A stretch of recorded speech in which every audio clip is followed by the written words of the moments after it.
Sweet. Is this chair squeakier than yours? Because I feel like, or is it just me?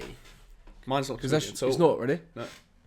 Yeah, that seems hella squeaky. But you know what? We've already started recording. Oh, okay. We've started recording the Full Fat Podcast. Okay. The weekly place where you could get Andor and Doctor Who reviews. No way. Yeah. No way. Wait, and sweet tracksuits. Yeah, and sweet. Fanta. Yeah. So Fanta. I mean, we're not sponsored, but we've got them. We should be. We should be. Yeah. We bring and these tracksuits. Yeah, the banter. What is this? This is Sergio Tacchini or something. What's yours? Mine's Adidas. Oh yeah. Sweet. And squeaky fucking chairs. Yeah. I don't know why that's happened. I mean, I think it's a different chair to what you usually sit in. Is it? Yeah, it's usually the cuck chair. Anyway, so.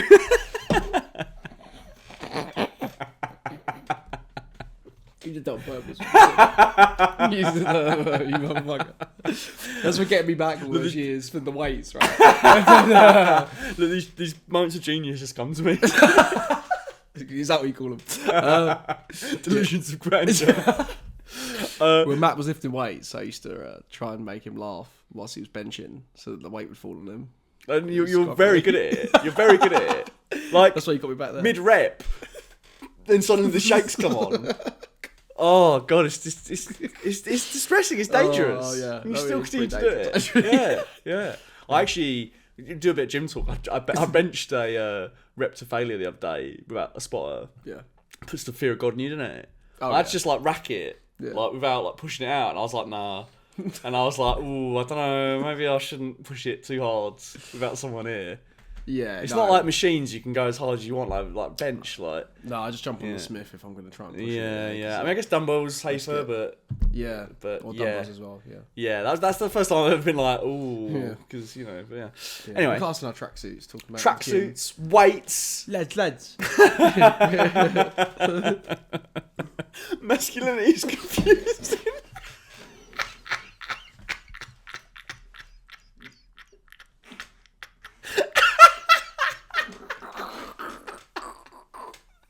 You fucking... I just dribbled a bit in my hand. I just dribbled in my hand. Oh, it's such a good clip. Oh. Why is he tickling himself? Anyway. God. Well, it's already off the rails this week. You know what's off the rails, off the chain? Andor. The finale. Lordy. The final 3 episodes. I'm so sad it's over. Me too. I'm so fucking sad it's over. I kind of could have done with one more season. Yeah. Particularly for as well, like, we did time jump a lot and that was fine. I actually think it really worked well for this season. But there's a couple of times I was like, particularly like K2SO kind of takes up quite a lot of real estate in these final 3. Yeah. I feel like he would have been a whole season if they had their full 5 season plan. I feel like it would have been really good to dig into that character. Yeah. Whereas he is just kind of the same comic relief awesomeness that he is in Rogue One. Like, it would have been nice to dig into it a little bit more. Yeah, because we kind of time jump through that, don't we? We time jump so much to like, you get a little bit of him. Yeah. It's cool. Are you with us? No. I mean, again, as every week with the Andor reviews are jumping ahead, but how sweet was it when the Twinkie Imperial guy, he's coming towards him and he's like, ah! And he just like snaps his neck, and the next scene he's just like, he's just body shielding him. Like, that was amazing. That was probably the most horrific thing we've ever seen in Star Wars. Yeah. Like, looking at that, like that image, just the image of the dark hallway and the fucking him just like being puppeteered by him. It was crazy. I imagine that's what that episode that they never aired would have been a bit more like. I wonder if that kind of came from that. You just get so much bang for your buck. Like, I don't get how people can say the series is boring. Like, yeah, it's a talkie. Yeah. But there's tension in the talkie. Yeah. There's also tension in the tension. Like, Clea storming the hospital, which I guess we'll dig into the why in a minute, but that was fucking so intense. Yeah. Shooting falls. Oh, that was so good. Trying to get in there. It's great. Just to go quickly back to K2SO, just while I got this point. Someone pointed out that apparently K2SO is the same droid that threw the lady. Oh, what, the Gorman, the leader's daughter? Yes. Forgetting names, but... Yes, same. But yes. How do you know it's the same one? Well, someone checked through like damage marks or something. And it's the same droid that looks at... there's like, do you remember when they all go in? Yeah. There's a moment where they're all sitting there before they deploy them, and one of them looks at... I think it's looks at Cyril. Cyril. Yeah. And they've worked out that that's the same one. And Tony Gilroy was like, it's crazy how people have like just worked these things out. He's literally like, they're the Tier 100 Terminators of Star Wars. Yeah. But in such a literal sense he is, because he is literally like, the first time you see him, evil, murderous, gets reprogrammed. Suddenly, he's like on the good guys team, and you start to come to love him, even though he's still a dangerous killer. Like this is pure Tier 100 Arnold in Star Wars. It is. I am sad we don't get any more of him. I feel like he's the one character from Rogue One. If in a later Star Wars thing, he came back into it, like his consciousness got put into a new K2SO body, I wouldn't find that cheap. Yeah, all the human characters. They'd stay dead. Yes. But K2SO, I feel like you get some more mileage out of that. I know what you mean. But then it's like, would you want him without Andor and, all these people? But yeah. Well, apparently the original pitch for Andor, I was reading an interview, was going to be, it sounds very Mandalorian-y, very Filoni-esque.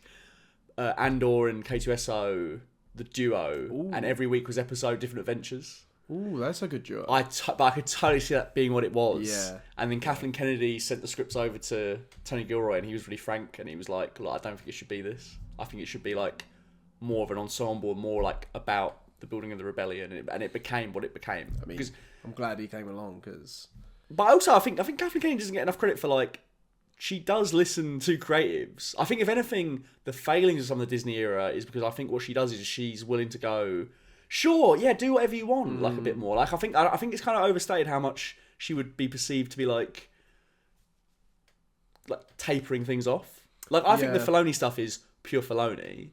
Yes, better I or agree. worse. Yeah, do you know what I mean? Like I could see her. Yeah, like you said, I think I could see her issue more being that there isn't this plan like we've spoken about before with the Star Wars. There isn't this big plan they've had. Yes. Instead, it's just like let's give this cool creative person the free reins to what they do, which is cool. Which is kind of the right thing to do. Yeah, it's just, you kind of need to oversee it a little bit as well. You've got like Kennedy on this side, which is like, Gilroy, do whatever you want. Great, we get Andor. Awesome. Yeah. Johnson, do whatever you want. Great, we get Last Jedi. Awesome.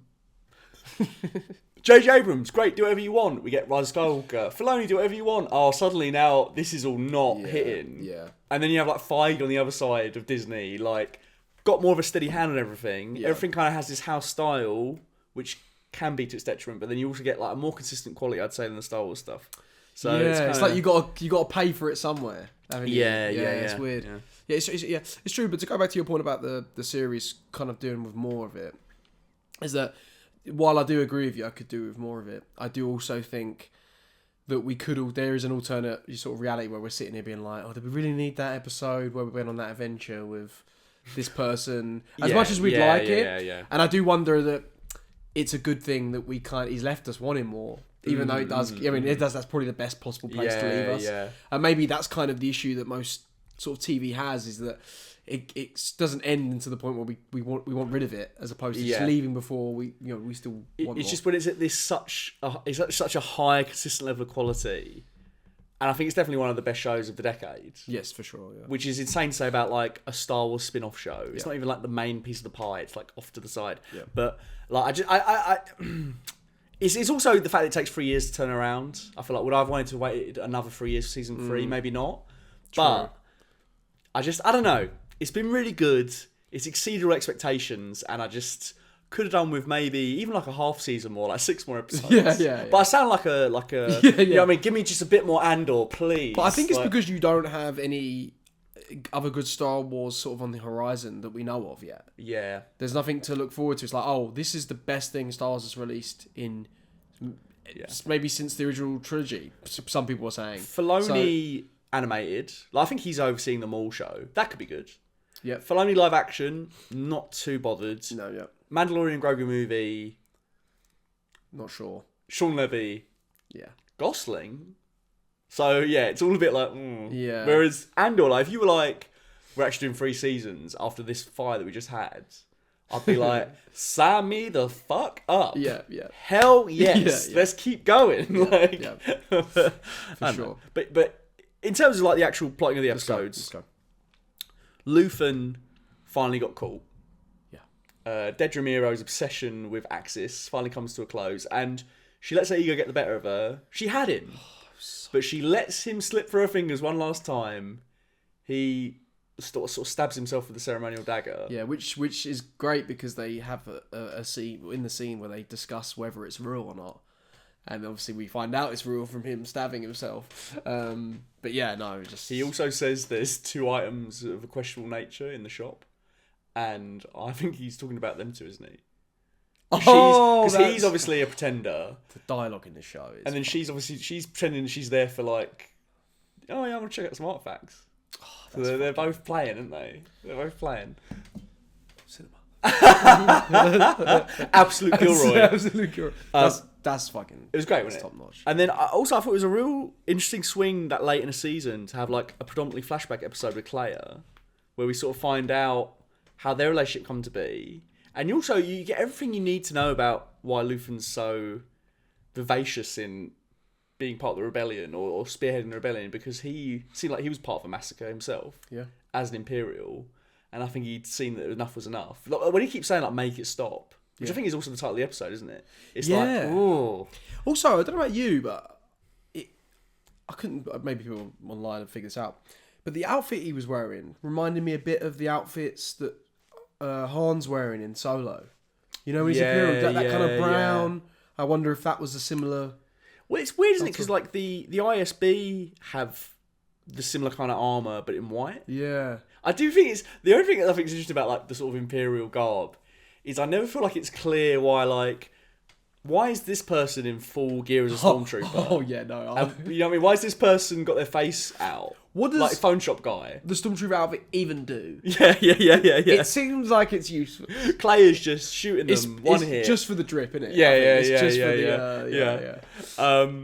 But yeah, we saw Dedra then getting hot water. It all kind of comes to a head so eloquently because Lonnie looks through her computer, finds stuff that he shouldn't, but the reason it's there is because she shouldn't have it in the first place.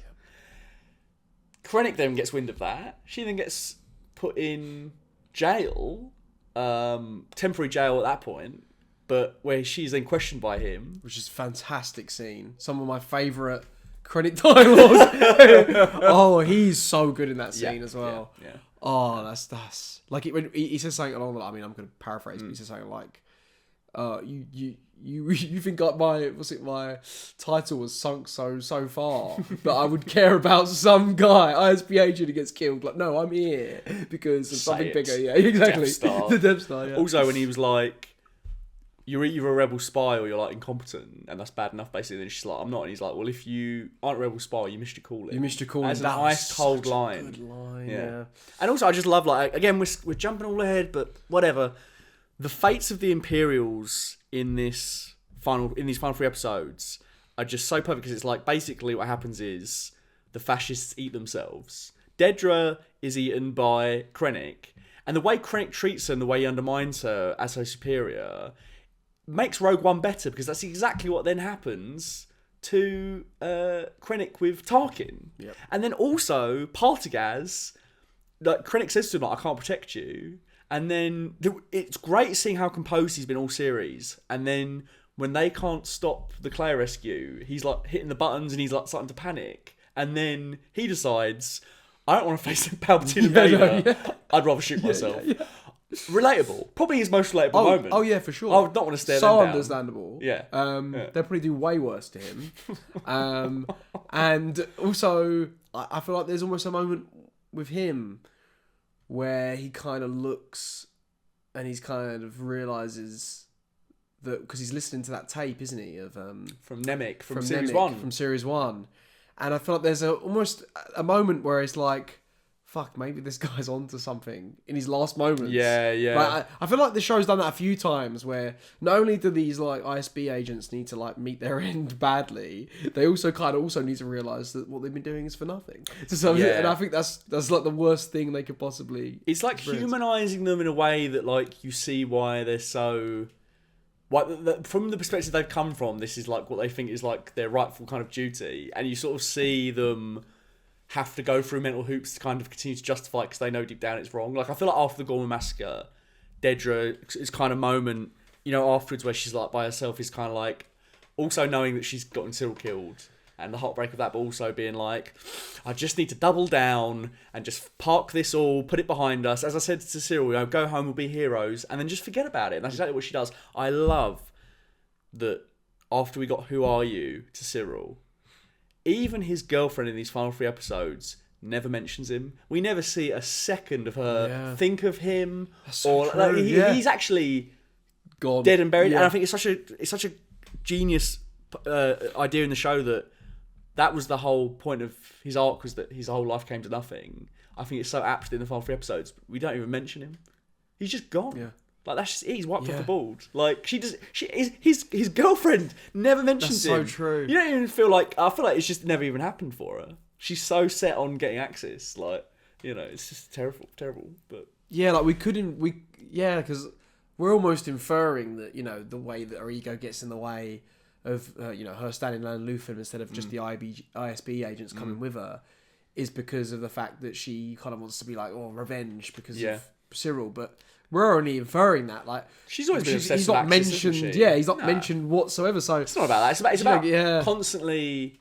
They're all locked in this idea of meritocracy, where they think, if we just do well, the Empire will reward us. Yeah. And I just loved unraveling in the final 3 episodes of like, no, the Empire serves itself, and it's an Ouroboros, and it will eat itself to stay alive. And if it needs to eat you, it will. Yeah. And like, but it all just goes up the chain. Like, Cyril gets used by Dedra gets used by Partagaz, gets used by Krennic, gets used by Tarkin, and then Tarkin gets blown up.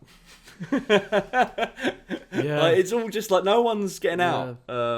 You know what I loved about these 3 episodes in particular is that I loved that, and I think even just you explaining all this just then was making me think that these 3 episodes really felt to me like a long stretched out version almost of like what happens to those guys who face down Vader at the end of Rogue One, in that it's like the long hallway sequence in terms of like when what's the lady's name? I keep forgetting her name. The Luthen's Claire.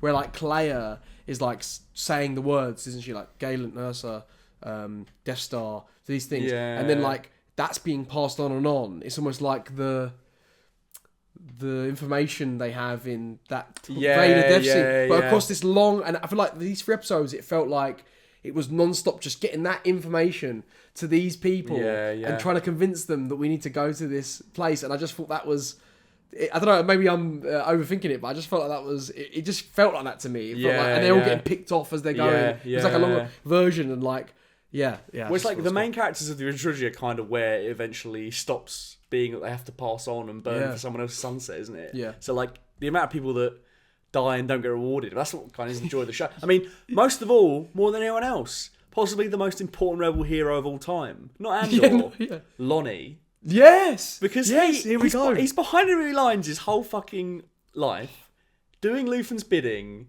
and then he finally gives him, as he said, I need the end game. Last season, he's like, he gives him the end game, and then what does he do? He shoots him, he executes him, and he thinks he's going to go to Yavin with his family. Like, he screws him over. The best thing as well about that as well is that if he didn't act then and do that then, he could have hesitated and then asked Luthen about it, and then he had to go tell him. He went and took it into his own hands to go look at it. If he hadn't done it at that time frame, none of what would happen after would have occurred. So you're right. He is probably the most important character in Star Wars. Dedra would have gotten Luthen. That information wouldn't have gotten out. Who knows what would happen with the Death Star? Like, he's probably the single most important rebel next to the guy that blew up the Death Star, Luke Skywalker. Like, when you think about some farm boy and some fucking smuggler gets a medal. And this guy, what does Lonnie get? Yeah, Lonnie gets a shot through the heart. It was. I felt really bad for Lonnie, but I always think it's great because it's like, it's the last time you really feel like, oh, Luthen is an arse, but also you see why he does everything he does, because he can't leave that end vulnerable for the whole rebellion, and also like if they capture Lonnie, he can't know for certain they won't get it out of him.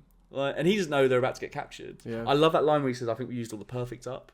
You can feel this sense of foreboding as you get to these final episodes that Luthen's not around in the original trilogy. He's not around in Rogue One. Yeah, like, anyone who's not Andor, you're like, they could go. And even those characters, like, you know, they're about to meet their end. Yeah. You know? So, but like, it's just, I just think they've done such a good job of taking this premise of making a prequel, but knowing these characters are all going to die in this film, in this upcoming film, and like really making it work to their benefit. Like that final walk with the Brandon Roberts score, where Andor's walking across and he sees the Force healer and he nods. It's like, I'm accepting my fate. I've burned my whole life for this rebellion, and I am happy. I'm not happy, but I'm content in that. Yeah, my I'm purpose. facing my death. Yeah. Yeah. And this is right. This is what I need to do. Yeah. Like, done so beautifully, done so well. Bix having little Andor Jr. I wasn't expecting that. No, nor was I. That's mad. Yeah, because even now I'm thinking there's so much more. There's happened. Like, I keep forgetting, like, this whole relationship that Luthen and I keep forgetting the bloody name of the character's name. The assistant, Luthen's assistant, Claire. I keep forgetting her name. Claire. That they have this kind of father-daughter relationship. Yeah, that was interesting. Yeah, and and how they kind of, you know, met each other, and how he kind of taught her the sort of haggle and kind of and, you know, had to blow up a place on Naboo, which was amazing. Naboo for the first time in 20 years. Yeah. This is the thing. This show has given me everything I've wanted. Yeah. Like, why is the spin-off show giving me more Coruscant and Naboo, two incredibly important, like, planets in terms of the galactic, like, structure and economy? Yeah. More in Andor than the sequel trilogy. Yeah, I know. Coruscant should have been all over the sequel trilogy, and it barely gets even a mention. And then we have it here so much. Yeah. It's awesome. Yeah. But it all ties off so well. Every thread, I think, was satisfying. I don't think there's a single thread that I was like, oh, I kind of need more of that. Like, no, kind of tied off. All of it, tied so well. And even just the idea of, like, seeing Luthen on that hospital bed. Oh, that heist was so good. Because, like, you needed her to kill him, because otherwise they're going to torture him and get... Well, you know what? They won't get the information out of him, but they're going to torture him, aren't they? For as long as it takes. He's that important. Intercutting that with her relationship with him, even though we've had these whole seasons to do it, I thought that was actually such a stroke of genius to do that in his final moments. Like, he's already dead, and like, I thought that was so clever. Recontextualise it. Yeah, and so, like, ballsy. It kind of it reminded me a little bit of in Once Upon a Time in the West. Charles Bronson's character, you know, he plays the harmonica, and you go through the whole movie, and he's like trying to get revenge on this guy, and we're like, we don't know why. He's just out for revenge on Henry Fonda. He's out for revenge. We know Henry Fonda's a bad guy. We've seen him do some horrible things. Right. Don't know why specifically he's out for him. Yeah. And then there's a flashback just before they have a shootout. They're about to have a shootout. There's a flashback, and it shows you the reason why he wants to kill him and why he has that harmonica. And it is just like... And then by the time you leave the scene, now the shootout happens, and you're like, "That's..." It's like recontextualised. You recontextualize everything, right, and you're like, "Oh my god, that is pure cinema." Yeah, and that's just the strength of the structure, isn't it? Exactly, well? And like... I think that it felt like that with Luthen. It's like we're cutting back and forth. It's like, oh, I didn't realize that I would care so much about these two relationships, and yet you made me do that in one episode. Yeah, because it was like quite light on like people like Mon Mothma and even Andor. Yeah, these final 3 episodes, but it didn't matter. It's like we kind of had a lot of them in the last chunk. Like, this is kind of... It deserved to have a lot of Luthen there, and then the rescue with Andor, and then a lot of it is just... I kind of forget, like, Bail Organa's going to his death as well. Yeah. He's going back to Alderaan to get blown up, isn't he? Yeah, of course. But I love that as well from him. Like, if I'm going to be killed by the Empire, I want to go down swinging. Yeah. The only thing is, it's just sad. It's not Bail. It's not He's Jimmy good. Smits. The guy's good, but he's good. It's not the. He is good. It's a shame. Yeah, because I was loving even just them. I love that it's, you know, Andor gets there. You know, they've just saved all these people. They've gone through so much trouble. They get there to reveal this information. They're like, "No, I don't believe you. Luthen's a madman. We don't believe you." And it's like, oh, that's just so. I don't know. I just thought that was fantastic. I love how much stock Andor puts in him ultimately. It's like, none of you would be around this table. This rebellion would not exist without Luthen. And Mom knows that. Yeah, and that's why it's that great moment where it's like she knows why they see him as what he is, because he is what he is. Yeah, but he's also the reason we're all here. And I just thought that was as much as you need Saw, you know, and 100%. All of them. As much as you need Leia and Han and Luke. Yeah, you know. But it's I'm just sad it's over. It's been phenomenal. Really great, gripping TV. Yeah. It's made me get really emotional at some points. Yeah. And also, like, even like for the most despicable characters, like Pottergast shooting himself, just the Imperial going like to the Stormtroopers. He knew he was going to do it. Yeah. And even to get a sliver of kindness out of this guy, who's a horrible, creepy looking dude, to be like, Pottergast, I will give you the dignity of killing yourself rather than face the Emperor. And then I'm gonna. I know what's gonna happen. I'm just gonna say to the Stormtroopers, don't go in. Like, just give him the dignity. And then when Dedra holds her head in her hands in Narkina 5, just like sobbing. Oh, I felt that. Yeah. Which is mad, 'cause it's like, you're an awful person. You engaged in a massacre. You did anything for personal gain. Did anything to serve the Empire. Yep. But now it's all come crashing around you. Like, and like the thought of being in that prison after we've seen what we've seen is horrific. Yeah. I think she gets it the worst out of any other Imperials. Like Krennic, he's just got to stare down that Death Star and get whooped, isn't he? Yeah. Like Partgaz. Yep. Like, she's suffering. she's like indefinitely. She ain't doing an Andor escape either. She's Hell there. no, She no. is there forever. No. Yeah, that is horrific. That is absolutely horrific. And you know what? Andor, he sparks hope for the rebellion, and he's also sparked a little bit of hope for Star Wars, and it's brought back the love for Star Wars again. Same. And I just want to thank. I mean, that's Andor. Yeah, it's all Andor, I just thought, yeah. like, I mean, I think we saw online that there's been like a surge in Battlefront 2 people playing. Which we've been doing. And we didn't know there was a surge. No, we just thought, No. we're in the Star Wars fever. Yeah. Turns out, Andor has sparked so much hope that the rebellion is, even joining the fight in Battlefront 2. Yeah. I mean, it helps that we've had Revenge of the Sith, but Revenge of the Sith with this has been the combo. the perfect combo. Seeing it in the cinema again was so magical. Yeah. Having this great Star Wars quality writing, getting tapped back into the games. I mean, I've gone so back deep into it. I'm doing things that I haven't done for ages. Like, I see a TikTok about, like, what does this lightsaber colour signify? I'm like, oh yeah, so interesting. Yeah. Whereas there was a time for a few years, where I've been like, I just can't bear to look at it. No, same. It made me It sick. sucks. I mean, Matt, it even made me watch Rogue One again. Oh, interesting. I got halfway before this podcast. Oh, okay, I yeah. kind of wanted to finish it off before this. Yeah. How far did you get? I got up to just where Jin goes to meet her dad, Okay. like Mads Mikkelsen. Yeah, that bit. So I was enjoying it more than I probably ever have before. Yeah, same. I still see the flaws in it. Yeah, same. And it was reminding me of things that I forgot that I didn't like about it at the time. Oh, really? Yeah. See, I feel like I've come to terms with a lot of what I don't like about Yeah, it. yeah. If anything, I was kind of like a bit more like... But it is weird because it is just... I saw a really good comparison of, like, it's kind of like what the Clone Wars did to the prequels, where they fleshed out some of the things that they glossed over. Yeah. And it makes those things retroactively better. And it's like, it's true because now...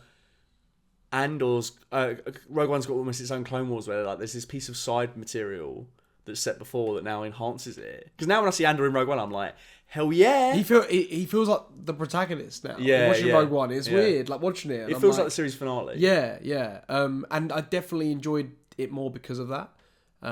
Agreed. I still think it has its issues, but it also has a lot of great things in it. As well. Jin's a thin character. Yeah, I think that's a big problem.